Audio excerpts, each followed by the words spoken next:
dizer, é um prazer, é uma alegria poder aqui estar reencontrando-nos, né, nessa noite.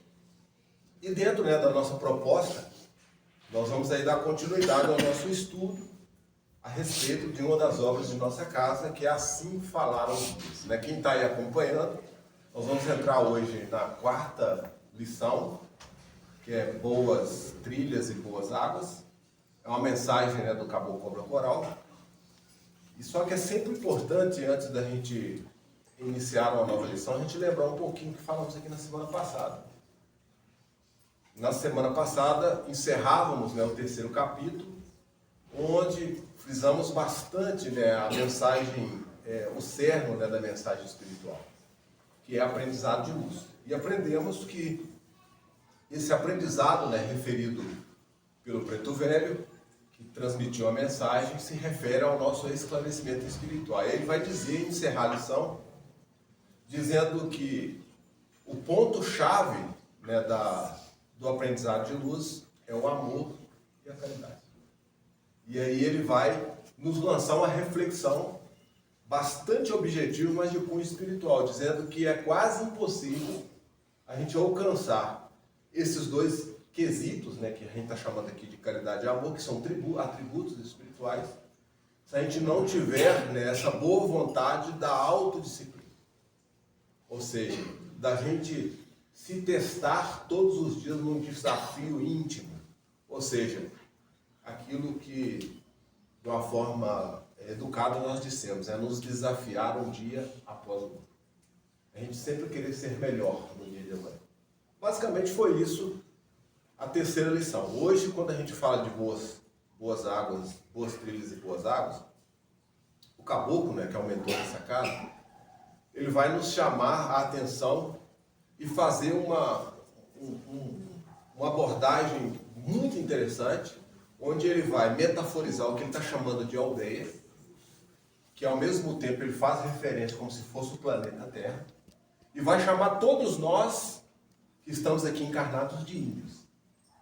E ele vai dizer mais, que isso aqui é uma mata de experimentação, onde muitas vezes a gente busca atalhos, e quase sempre não conseguimos reencontrar os caminhos de volta à nossa aldeia original. Aí ele está se referindo ao plano espiritual superior, ao reino virginal. E aí nunca é demais lembrarmos que a nossa origem ela é espiritual. A nossa passagem por aqui na condição humana ela é experimentativa. Ela é uma oportunidade de reciclagem, né, como eu costumo reafirmar. Então, quando ele nos chama atenção para boas trilhas e boas águas, ele está dizendo, nós precisamos aprender com o caminho. E na metáfora ele vai dizer que muitas vezes nós embreamos, né, para dentro dessa mata, chamada Terra, e estamos aí sujeitos aos vícios mais diversos que existem. E quando a gente quer voltar à verdadeira aldeia, que é a nossa casa espiritual, a gente se perde. Por quê? Ficamos tão vinculados aos apegos da matéria, que não conseguimos nos desvencilhar em corpos mais sutis ao retorno após a morte. Basicamente, esse é o enredo da lição. E eu queria aproveitar, fazendo essa breve introdução, para dizer que essa é uma das, eu considero uma das mais belas lições, né, que tem nesse livro. E eu convido a todos vocês depois lerem lá. Essa lição ela começa na página 61, e existe um ponto, né, muito assim, específico do caboclo quando ele está transmitindo, que a todo momento ele vai fazer essa observação e vai nos chamar a reflexão, como se estivesse conversando com a gente. Dizendo, vocês índios, às vezes não querem se portar como bons aldeões aqui na terra. E muitas das vezes se tornam aventureiros na mata. Em busca, aí ele vai se referir a uma caça que a gente nem sequer sabe o que é. Mas extrapolamos os limites da segurança espiritual. E aí, trazendo isso para a nossa realidade humana, quantos de nós, né, falamos aqui muitas vezes a respeito das escolhas, quantos de nós, utilizando desse poder de vontade, que é uma escolha objetiva, Ou seja, fazemos o que queremos, não é assim? Mas sempre vê as consequências dessas escolhas. E acabamos extrapolando, né, os limites da nossa segurança. Seja humana ou seja espiritual. Haja adrenalina, né? Para quem tem um corpo físico e está experimentando a vida, haja adrenalina. Isso é no nosso contexto humano, material. Só que nós não paramos por aí. Nós estamos aqui, não estou negando isso, todos nós, num processo evolutivo de aprendizado contínuo. Só que muitas vezes, ao extrapolarmos esses limites humanos, nós entramos, né, por determinados escaninhos da nossa própria vida espiritual. E aí vamos acumulando débitos. E quase sempre no acúmulo desses débitos, né, quando batemos a caçuleta, né, assim como a gente diz no ditado humano, quando nós batemos a caçuleta, nós vamos prestar conta. E aí a nossa lista é grande. E nós não damos conta, numa consciência plena, daquilo que fizemos. E aí eu vou encerrar. Evidentemente, nós vamos voltar ainda dessa lição nos outros encontros.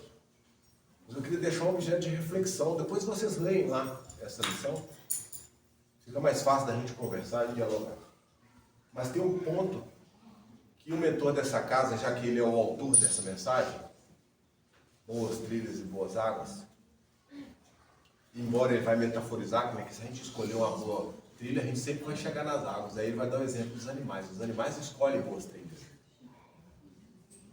Agora imaginem nós perdidos numa mata, sem saber por onde vamos. Não é muito diferente quando estamos aqui encarnados e começamos a entrar por trilhas, né, que são perigosas. Mas o caboclo ele vai nos dar essa chave de reflexão espiritual e eu queria deixar e compartilhar com vocês hoje. Ele vai dizer: viver a vida e saber se preparar para a morte. E o objeto de reflexão é esse. Quantos de nós realmente sabemos viver? E pior, quanto de nós, após encerrarmos a nossa estadia aqui material, estamos preparados para a morte? Não estou nem falando do transpasse. Então, viver a vida e saber se preparar para a morte é um contínuo aprendizado, que tem tudo a ver com essa lição que ele está aí tecendo os seus comentários. Então, fica aí para vocês essa reflexão nessa noite. Que viver uma vida boa nem sempre é se refastelar, né, com as coisas da matéria.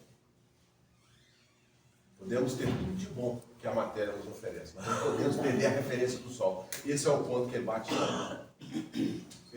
na lição. Ele fala que nós podemos entrar, embrenhar para dentro da mata, mas não podemos perder a referência do sol. E o sol, no simbolismo que é que eu estou enfatizando nessa lição dele, é a nossa referência espiritual. E aí ele vai dizer, né, eu conversava com meu filho, né, está ali hoje como videomaker, eu lia para ele junto com ele, e eu dizia, ó, tá vendo? A metáfora que ele está usando aqui. Ele está dizendo que se a gente se mirar no sol, nunca nos vai faltar luz. Só que a referência do sol é isso, é os aspectos espirituais, é os atributos, né? Que quantas e quantas vezes enfatizamos. É isso. Boa reflexão. Para aqueles que vão estar conosco aqui no sábado, né? Bom retorno. E os que estão chegando hoje na ritualística, voltem sempre, tá? É sempre um prazer poder estar recebendo irmãos planetários. Como diz um dos mentores dessa casa, ainda que seja de última hora. E que aproveitem bem o axé do rito e tudo que a gente pode oferecer. Benção, para nós.